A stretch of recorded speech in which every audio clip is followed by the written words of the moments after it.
Watch all videos of our YouTube channel CGPSC eGyan and get complete video lectures from visualcard.com. Hello students, मैं हूं शारदा। आज CGPSC eGyan में आपका स्वागत है। आज हमारा इकोनॉमी का पहला लेक्चर है। जैसे कि आप लोग को पता है कि हमारा पहला लेक्चर क्या होगा, राष्ट्रीय आय। मैं आप लोग को इकोनॉमी में बहुत बेसिक से बताऊंगी, कोई भी चीज़ नहीं छोड़ूंगी, एकदम बेसिक से चलेंगे, ठीक है। जिसमें मैं आप लोग को ज़्यादा से ज़्यादा सरल भाषाओं में आपको ये चीज़ समझाने का प्रयास करूंगी। जैसे कि हमारा पहला टॉपिक है राष्ट्रीय आय। राष्ट्रीय आय मीन्स आप क्या जानते हैं? राष्ट्रीय आय जैसे कि हम हमेशा से यही जानते हैं कि ये क्या होता है कि पूरे वर्ष में हर किसी भी देश का जो है पूरे वर्ष का उत्पादित जो भी वस्तु सेवा है उसका वैल्यूएशन किया जाता है मौद्रिक मूल्य के बेस पे, है ना, यही जानते हैं। तो उसी का आज जो है हम बेसिक देखते हैं कैसे किया जाता है वैल्यूएशन। जैसे कि इसका डेफिनेशन क्या है, किसी देश द्वारा एक वर्ष में उत्पादित सभी अंतिम वस्तुओं और सेवाओं के मौद्रिक मूल्य से है। किससे है?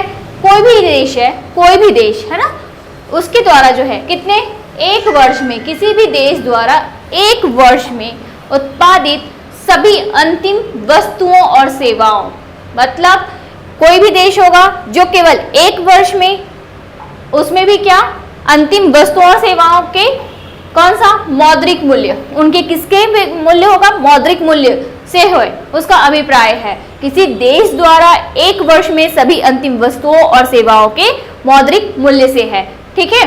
देखिए किसी भी देश में हो, हर वर्ष जो है क्या होगा, लाखों वस्तु और सेवाओं का जो है लाखों वस्तुओं का उत्पादन होता है और सेवाएं भी दी जाती है ना, हर साल। तो जैसे कि क्या आपका कपड़ा है, कपड़े का मापन कैसे करते हैं, सभी चीजें अलग है और सबका मापन अलग अलग तरीके से होता है। जैसे कि कपड़ा का मापन कैसे हो रहा है, मीटर पे। दूध का मापन क्या है, लीटर। अनाज है तो किलोग्राम में, इनका मापन ऐसे ही हो रहा है, ठीक है।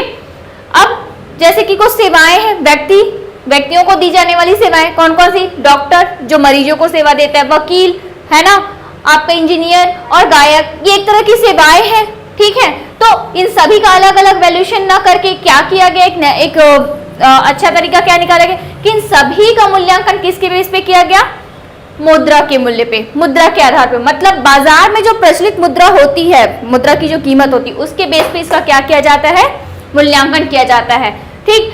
जैसे कि वस्तु एवं सेवाओं के मूल्यों को बाजार में प्रचलित कीमतों पर मूल्यांकन किया जाता है तथा इनके आधार पर उस देश की राष्ट्रीय आय। मैंने जस्ट ये भी यही चीज कहा कि इनको सरल बनाने के लिए क्या किया गया, बाजार में प्रचलित जो भी मूल्य है उसके आधार पर इसका मूल्यांकन किया जाता है ना, और उसी के आधार पर जो है उस देश की राष्ट्रीय आय को जोड़ा जाता है, ठीक। ये क्या है आपका राष्ट्रीय आय।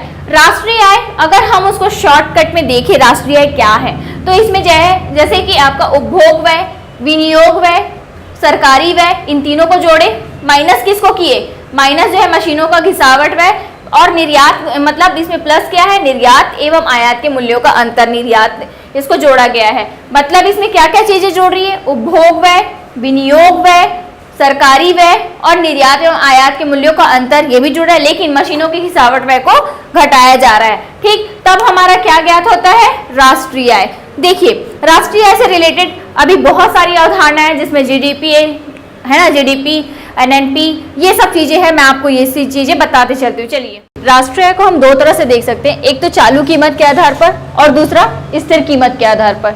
चालू कीमत के आधार पर कैसा होगा, इसमें जो है मौद्रिक आय भी कहा जाता है, मतलब चालू कीमत में हम जो है मौद्रिक आय के आधार पर गणना करते हैं।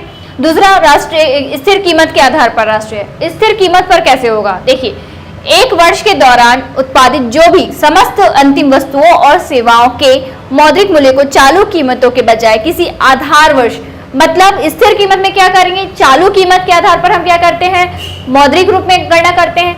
लेकिन वही स्थिर कीमत की बात आ रही तो क्या है, चालू कीमत न रख के क्या करेंगे, किसी आधार वर्ष के मूल्यों पर जो है मापन किया जाता है। ये हमारा क्या है, स्थिर कीमतों पर राष्ट्रीय आय। तो आधार वर्ष क्या है, अभी वर्तमान में हमारा आधार वर्ष क्या है, 2011-12 हमारा आधार वर्ष है, नया आधार वर्ष, ठीक। तो क्लियर हो रहा है, चालू कीमत मतलब राष्ट्रीय आय के मौद्रिक आय के आधार पर होगा, है ना, चालू कीमत। और वही आपका स्थिर कीमत में क्या है, मौद्रिक मूल्य को ना होकर चालू मूल्य कीमतों के बजाय नहीं होगा, बल्कि क्या होगा, किसी आधार वर्ष को हम यहाँ पे रखेंगे और उसके आधार पर मापन किया जाएगा। मतलब आधार वर्ष अभी वर्तमान में क्या है, 2011 और 12। वैसे ही आपका जो है, हाँ एक चीज और कि जो हम स्थिर कीमत के आधार पर जो राष्ट्रीय आय ज्ञात करते हैं, वही हमारा क्या होता है, वास्तविक राष्ट्रीय आय होता है।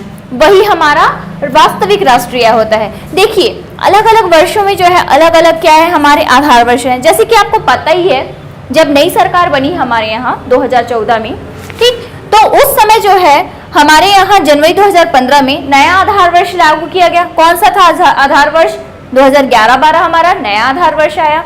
ठीक, वैसे ही इसके पहले क्या था, जनवरी 2010 तक हमारा आधार वर्ष किसको माना जाता था, 2004-5 को, और इसके पहले कौन सा था, 1999 से 2000। मतलब अलग अलग टाइम पे अलग अलग आधार वर्ष रहे हैं।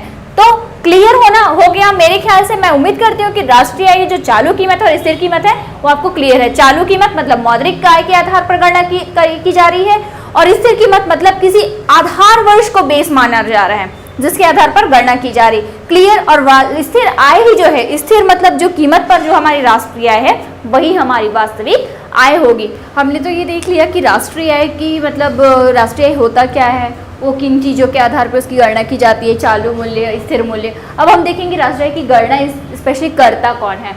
तो आपने जैसे कि सुना ही होगा CSO के बारे में। CSO क्या है, केंद्रीय सांख्यिकी संगठन है ना। ये क्या करता है, आपका राष्ट्रीय आय की गणना करता है। राष्ट्रीय आय की गणना कैसे, किन बेस पे करता है, ये जो है भारत में राष्ट्रीय आय की गणना CSO द्वारा की जाती है, ये क्लियर। ओके, इसकी स्थापना किसकी, CSO की स्थापना कब हुई, 2 मई 1951 नई दिल्ली में। CSO की स्थापना 2 मई 1951 नई दिल्ली में हुई थी।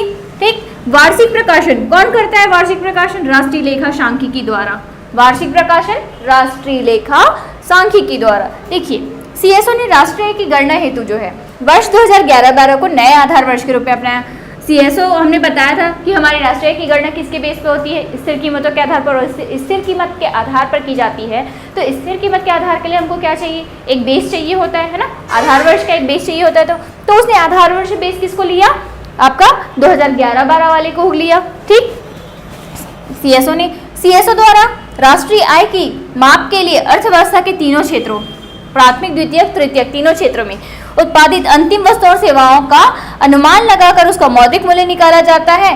इसमें विदेशों में काम कर रहे भारतीयों द्वारा भेजी गई आय को भी शामिल किया जाता है। मतलब कहने का ये है, हमने तो पढ़ा ही था कि राष्ट्रीय आय की परिभाषा में कि इसमें क्या किया जाता है, तीनों क्षेत्रों में उत्पादित, एक वर्ष में तीनों क्षेत्रों में उत्पादित जो भी है अंतिम वस्तुओं और सेवाओं, इनका अनुमान निकाला जाता है। किसके बेस पे, मौद्रिक मूल्य के आधार पे, है ना। और प्लस इसमें क्या जुड़ता है, इसमें यह भी जुड़ता है विदेशों में काम कर रहे भारतीयों द्वारा भेजी गई आय को भी शामिल किया जाता है। मतलब कोई इंडियन है जो जाके अमेरिका या USA, अमेरिका है आपका, इंग्लैंड है, वहां जाके जो है काम कर रहा है, तो उस वहां जो आय प्राप्त कर रहा होगा वो कहाँ जुड़ेगा, यहाँ के राष्ट्रीय आय में इंक्लूड होगा, है ना। ये वही कहना चाह रहे हैं। जैसे कि देख सकते हैं राष्ट्रीय आय मतलब अपना क्या है, कुल अंतिम वस्तुओं और सेवाओं का मौद्रिक मूल्य प्लस विदेशों से अर्जित आय। ठीक, देखिए भारत में राष्ट्रीय आय के आंकड़े वित्तीय वर्ष पर आधारित होते हैं। कब से कब वित्तीय वर्ष होता है हमारे यहाँ राष्ट्रीय आय के लिए, 1 अप्रैल से 31 मार्च वाला जो है हमारा क्या है, वित्तीय वर्ष है। ठीक स्टूडेंट, आज का मेरा राष्ट्रीय आय का लेक्चर यहीं पे कंप्लीट होता है। नेक्स्ट लेक्चर में जो है हमारा राष्ट्रीय आय संबंधी जो भी अवधारणाएं हैं, GDP, GNP, ये सब उनका अध्ययन करेंगे हम। अगर आपको मेरा आज का वीडियो अच्छा लगा तो आप प्लीज़ हमारे चैनल को ज़्यादा से ज़्यादा सब्सक्राइब कीजिए, लाइक कीजिए एंड शेयर कीजिए। Thank you. Watch all videos of our YouTube channel CGPSC eGyan and get complete video lectures from visualcard.com.